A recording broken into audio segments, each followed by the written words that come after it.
Good morning. There's people in the balcony too. Okay. I guess I've been asked to preach a sermon if you all have some time. All right. No, I guess I've been asked to just tell you who I am, so you get a little bit more of a sense of who I am. If you have any more questions, you can ask the call committee. They spent 9.5 hours with me one day, so they should have a good sense. But maybe a mid-sized version of my story, because we have to have some surprise. I was born and raised in Cumberland, Maryland, so I'm an East Coast kid.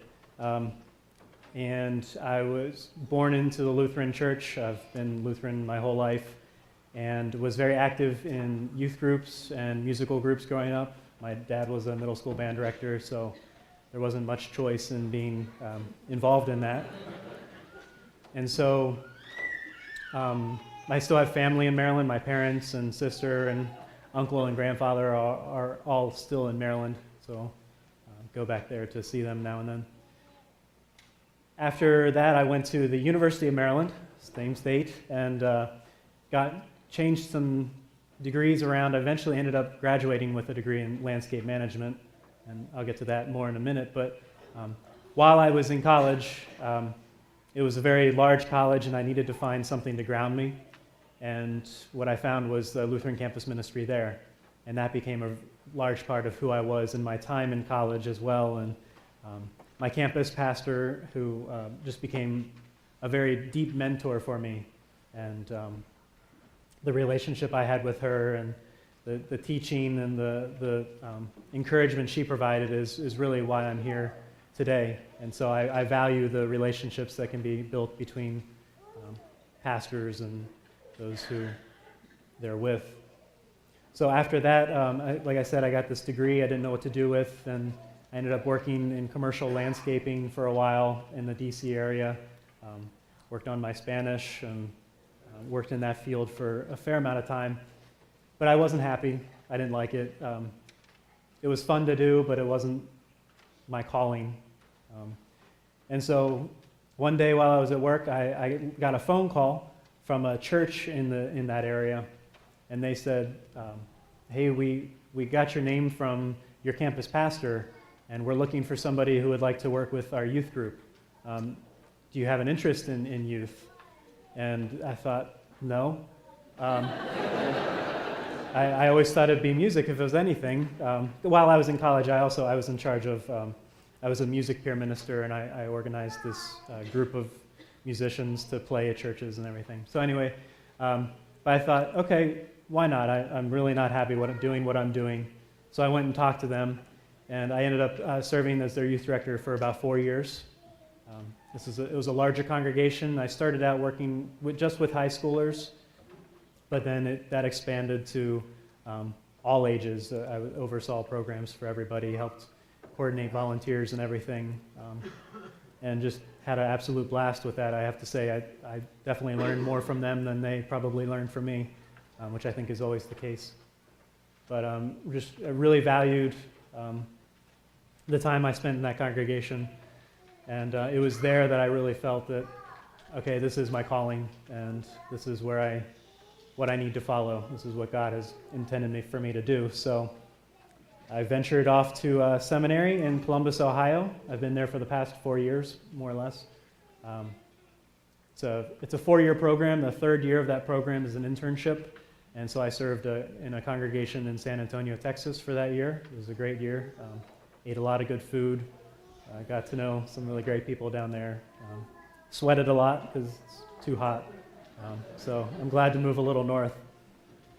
So I have about 4 weeks left in seminary.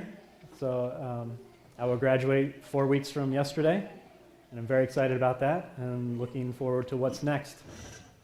So while I was in seminary, my first year there, I met this young lady, and she was in her final year, and it ended up that she was the one I was supposed to marry. So we got married about 8 months ago. I guess many of you have heard she's serving as pastor at Christ and Trinity Lutheran in Sedalia. So that's been interesting for us. She's been there for just over 2 years, which means that I haven't been here, so we've been apart for 2 years. It's been a challenge, but we've really grown to see what that relationship is for us. So that also plays into who I will be here, because she will still be serving the congregation in Sedalia, and if you would decide to call me here, we would share this ministry across these 20 miles. I think it would be just a joy to do that and see where that could lead. So yeah, my time in working in churches and seminary and my internship has really lifted my excitement for worship, for working with youth, with working with all people, and just developing those relationships and seeing what church is. I was saying last night that congregations that first call pastors right out of seminary are special congregations, because you have the chance to help form those pastors into who they're going to be. And so I thank you for being willing to be one of those congregations. I know you have in the past, and that's a special thing. And so you have this great work of forming leaders for the church. So I think that's a bit about who I am. I'm sure we will learn more, but I don't know if there's time for questions, if we wanted to ask questions, or I do what I'm told, so whatever you...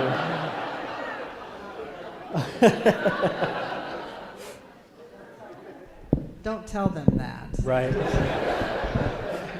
How well I do it, I don't know. Yeah. Does anyone have a question? We might see if we could take a couple of them here.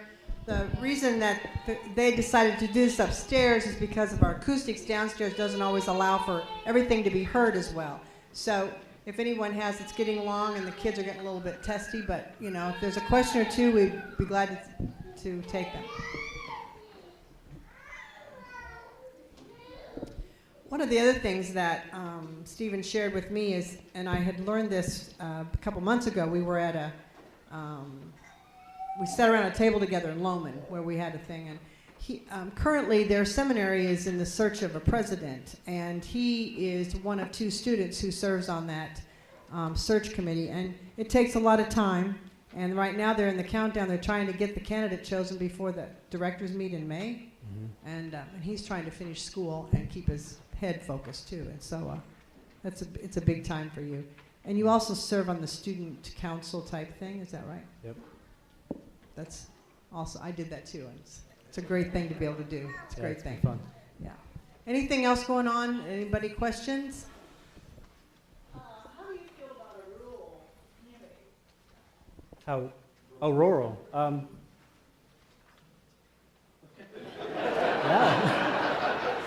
Yeah. The town I grew up in is probably about the size of Sedalia, and so and I kind of thought that was small when growing up. But I'm up for an adventure. I really am. I think it'll be fun to be in a smaller town and get to know folks in a different way than I would in a different sized town. So yeah, I think it's exciting and could be fun.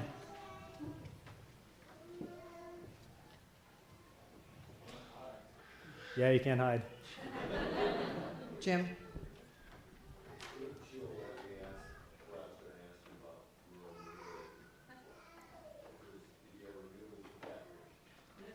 No. Oh. I've Jim wanted to know if he'd ever noodled for catfish.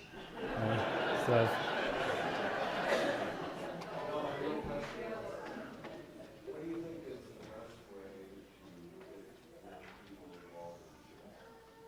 what is the best way to get young people involved in the church? If I knew that, I'd be rich, I think, but everyone would want to know. What I sat with the adult class for about 10 minutes this morning. I got thrown in and then dragged out. And I said something in there that, I would be excited to bring a level of energy to working with youth and children. And I said, there's not one thing that works across the board. But as soon as I said that, I thought, no, I'm wrong. There is one thing, and it's to love them. It's to love them and get to know them, and that's the case of all ages. I think that's what the church is about. The one thing that ties us all together is being children of God, no matter what age. And so loving each other, getting to know each other, walking with each other, and learning each other's stories, and being a place where people know that they can come and not be judged, but be loved. And I think that's what's most important for people of all ages. And if we can show our young people that they're loved here, and that people here care about them and want to get to know them and value them, I think that's a start.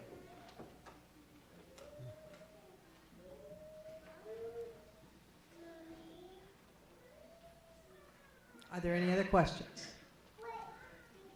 Well, I think that you'll have plenty of time to talk with Stephen downstairs, and as well, we are hoping that Pastor Kim arrives also, right? Yes, so since she kind of has a job already, she will be down as soon as she can, yes. And so, part of our custom, would you be comfortable offering a blessing for our food downstairs? Sure. Okay. Let us pray.